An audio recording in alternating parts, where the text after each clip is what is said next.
YCP MP Maddila గురుమూర్తి ఏపీలో అధికారంలో ఉన్న తెలుగుదేశం కూటమి ప్రభుత్వాన్ని విమర్శించాలన్న అత్యుత్సాహంతో తప్పులో కాలేశారు. తన అజ్ఞానాన్ని తానే బయటపెట్టుకున్నారు. నెటిజన్ల ట్రోలింగ్ కు తెలుగుదేశం శ్రేణుల ఎద్దేవాళ్లకు గురవుతున్నారు.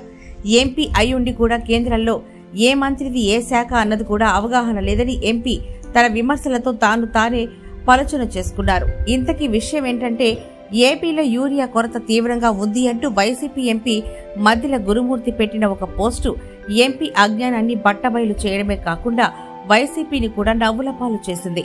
ఆంధ్రప్రదేశ్లో యూరియా కొరత కారణంగా రైతాంగం తీవ్ర ఇబ్బందులు ఎదుర్కొంటున్నారంటూ సామాజిక మాధ్యమ వేదిక ఎక్స్ లో పోస్ట్ చేసిన వైసీపీ ఎంపీ గురుమూర్తి అక్కడితో ఆగకుండా రాష్ట్రంలో నెలకొన్న యూరియా కొరత, రైతుల ఇబ్బందులను తాను స్వయంగా కేంద్ర వ్యవసాయ మంత్రి జేపీ నడ్డా దృష్టికి తీసుకెళ్లారని, ఆయన సానుకూలంగా స్పందించి సమస్య పరిష్కారానికి చర్యలు తీసుకుంటారని హామీ ఇచ్చారని పేర్కొన్నారు. అయితే ఇక్కడే ఆయన అవగాహన రాహిత్యం, అజ్ఞానం ప్రస్ఫుటంగా బయటపడ్డాయి. ఎలా అంటే, జేపీ నడ్డా వ్యవసాయ మంత్రి కాదు. ఆయన నిర్వహిస్తున్న శాఖ కేంద్ర రసాయనాలు, ఎరువులు. ఇదే విషయాన్ని ఎత్తి చూపుతూ గురుమూర్తిని నెటిజన్లు ఓ రేంజ్ లో ట్రోల్ చేస్తున్నారు. తెలుగుదేశం శ్రేణులైతే అసలు గురుమూర్తి నిజంగా కేంద్ర మంత్రిని కలిసి రాష్ట్ర సమస్య గురించి ప్రస్తావించారా?